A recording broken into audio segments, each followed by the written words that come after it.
जय हिंद दोस्तों। आज हम लोग बिहार बोर्ड क्लास 10th का सामाजिक विज्ञान में लघु उत्तरीय प्रश्न लेकर आए हैं, जो 19 फरवरी को ये प्रश्न छपेंगे। ठीक है, इसमें दीर्घ उत्तरीय भी प्रश्न होंगे। कहीं ना कहीं बोर्ड में तबाही मचाने वाले प्रश्न होगा, जिस सीरीज का नाम है 7 फेरों वाली सीरीज। एकदम टपकेगा।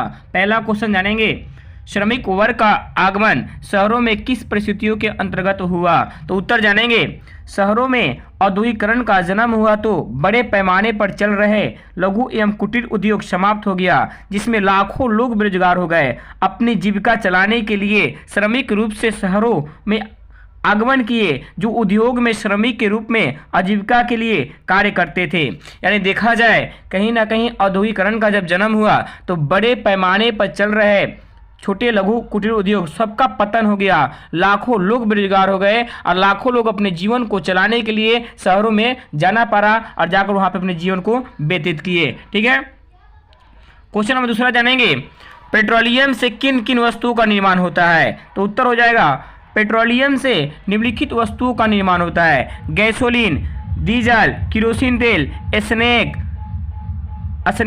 कीटनाशक दवा, पेट्रोल, साबुन, कृत्रिम रेशा इत्यादि बनाए जाते हैं। ये टोटल जितने भी वस्तु बनाए जाते हैं सब पेट्रोलियम से बनाए जाते हैं। पेट्रोल से जो एक प्रकार का नवीकरणीय संसाधन है।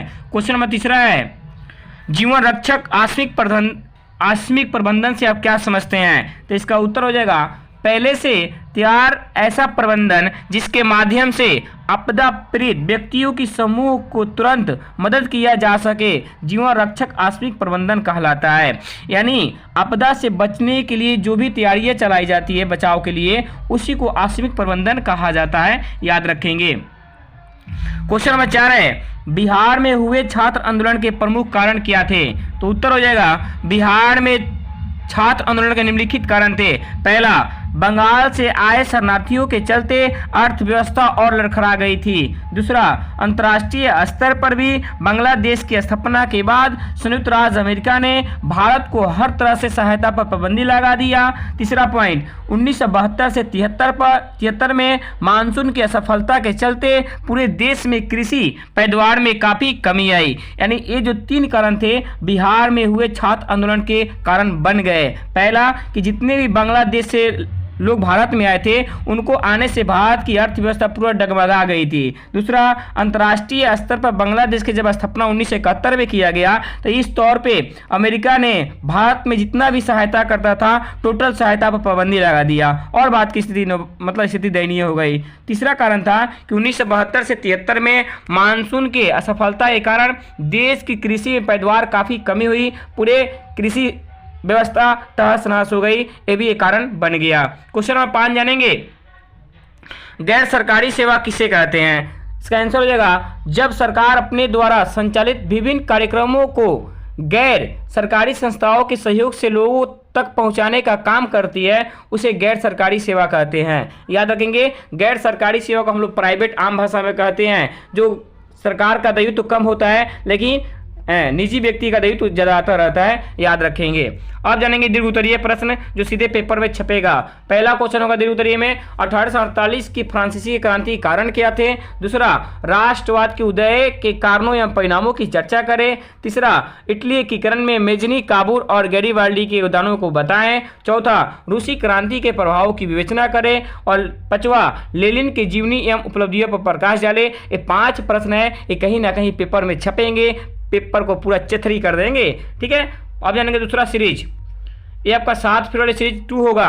पहला क्वेश्चन है इसमें, औद्योगिक आयोग की नियुक्ति कब हुई? इसका उद्देश्य क्या था? तो इसका उत्तर हो जाएगा, औद्योगिक आयोग की नियुक्ति 1916 में हुई। भारतीय उद्योग तथा व्यापारियों को भारतीय वित्त संबंधित सहायता प्रदान करने के लिए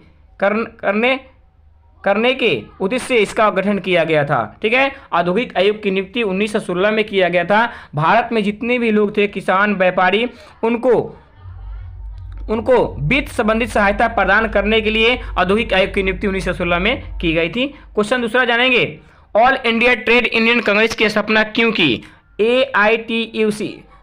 उत्तर में, चितरंजन दास के सुझाव पर भारतीय कांग्रेस पार्टी ने 31 अक्टूबर 1920 को all India trade union Congress की स्थापना किया और इस राष्ट्रवादी आंदोलन में किसान, मजदूर, श्रमिक लोग भी शामिल है। ठीक है, याद रखेंगे।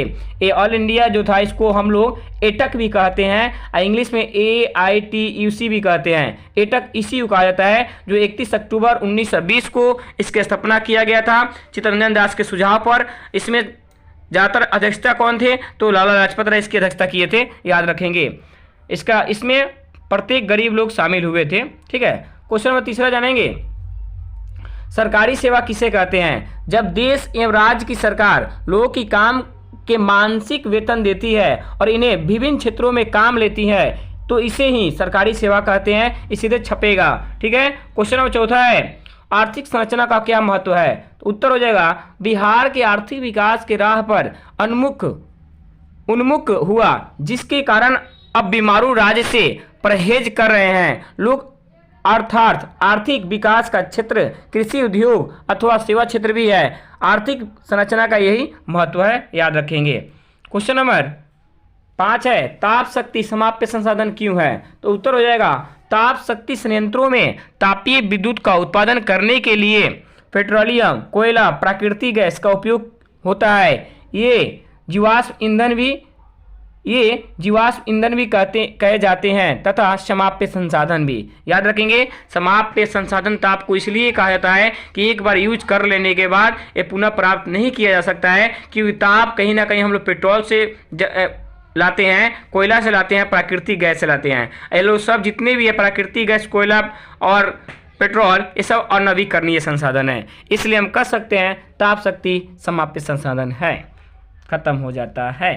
क्वेश्चन नंबर 6 जानेंगे, नदी घाटी परियोजनाओं को बहुउद्देशीय परियोजना क्यों कहा जाता है? तो उत्तर हो जाएगा, किसी नदी घाटी परियोजना में एक साथ बहुत कार्य होते हैं, जैसे बड़े बड़े बांध का निर्माण, बांधों द्वारा बिजली का उत्पादन, मिट्टी कटाव रोकना, मुर्गी पालन, सिंचाई इत्यादि। नदी घाटी परियोजना से कई उद्देश्य की प्राप्ति होती है, इसी कारण इसे बहुउद्देशीय परियोजना भी कहते हैं, याद रखेंगे। अब सीरीज तीसरा जानेंगे। सीरीज तीसरा में पहला क्वेश्चन है, खनिज की संरक्षण एवं प्रबंधन से आप क्या समझते हैं? तो इसका उत्तर हो जाएगा, खनिज का उपयोग लाखों वर्षों से हो रहा है। यह एक अनवीकरणीय संसाधन है। इनकी मात्रा, यहाँ पे मात्रा होना चाहिए, इनकी मात्रा सीमित है, इनका पुनः निर्माण असंभव है, अतः खनिजों का संरक्षण एवं प्रबंधन आवश्यक है। ये बात याद रखेंगे, एक बार चल जाएगा तो फिर वापस नहीं आएगा। दूसरा है, जल संकट क्या है? एक क्षेत्र के अंतर्गत जल उपयोग की मांग को पूरा करने हेतु उपलब्ध जल संसाधन की कमी को ही जल संकट कहते हैं। भारत में जल संकट की समस्या को दक्षिणी और उत्तरी पश्चिमी भाग में इंगित किया जाता है, याद रखेंगे। या जल का कमी होना ही जल संकट कहलाता है, सीधी सी बात है। क्वेश्चन नंबर तीसरा जानेंगे, इसमें रेशम मार्ग क्या है? यह मार्ग चीन से शुरू होकर पश्चिमी एशिया के रास्ते यूरोप तक जाता था। रेशम व्यापार में इसका मार्ग का महत्व इतना अधिक था कि इसका नाम रेशम मार्ग पड़ गया। ठीक है, याद रखेंगे। और रेशम मार्ग दुनिया का सबसे प्राचीन मार्ग मानी जाती है। यह मार्ग चीन से शुरू होकर पश्चिम एशिया के रास्ते यूरोप तक जाता था। रेशम व्यापार में इसका मार्ग इतना महत्व अधिक हुआ कि इसका नाम रेशम मार्ग पड़ गया, याद रखेंगे। क्वेश्चन नंबर 4 है, शहरों के उद्भव में मध्यम वर्ग की भूमिका किस प्रकार रही? तो उत्तर कहेंगे, शहर के उद्भव में मध्यम वर्ग की भूमिका महत्वपूर्ण रहा। एक नए शिक्षित वर्ग का जन्म हुआ जिसके अंतर्गत डॉक्टर, शिक्षक, इंजीनियर, वकील, बुद्धिजीवी, लेखक, कवि आते थे। इनकी आर्थिक स्थिति थी। देखा जाए तो मध्यम वर्ग में जितने भी बड़े बड़े वकील होते हैं, डॉक्टर होते हैं, किसान नहीं, शिक्षित व्यक्ति होते हैं, ये सब आप लोग यानी मध्यम वर्ग में आते हैं, जिसे बुजुर्गा वर्ग भी कहा जाता है, याद रखेंगे। क्वेश्चन नंबर 5 जानेंगे, सकल घरेलू उत्पाद क्या है? किसी देश में सीमा के अंदर दी गई समय अवधि 1 वर्ष में उत्पादित समस्त वस्तुएं एवं सेवाओं के कुल बाजार या मौद्रिक मूल्य के योग को ही सकल घरेलू उत्पाद कहते हैं, जिसको जीडीपी कहता है, ग्रोस डोमेस्टिक प्रोडक्ट। ठीक है, किसी देश के सीमा के अंदर 1 वर्ष में उत्पादित वस्तु एवं सेवाओं के मौद्रिक मूल्य के योग को सकल घरेलू उत्पाद कहते हैं, याद रखिएगा। क्वेश्चन नंबर 6 है, आज के लिए लास्ट प्रश्न होंगे, बाढ़ नियंत्रणों के उपाय बताएं। उत्तर, बाढ़ पर नियंत्रण हेतु निम्नलिखित उपाय हैं। पहला, बांध का निर्माण करना। दूसरा, बांधों का ऊंचा बनाना। तीसरा, जलाशय का निर्माण करना। चौथा, नदियों की तल में जमा कचरा सफाई करना। पांचवा, वनस्पति विरण को बढ़ाना। ये लघु उत्तरीय प्रश्न है, सीधे पेपर में छपेंगे। ये अभी अपलोड किया जा रहा है। शाम को वस्तुनिष्ठ प्रश्न 80 किया जाएगा, जो सीधे पेपर में जाकर छप जाएगा। ठीक है, आप इसको देखिए, कम समय में इसके अंदर बनाने का श्रेय दिया जाएगा एकदम 100% गारंटी के साथ। धन्यवाद। जय हिंद, जय भारत।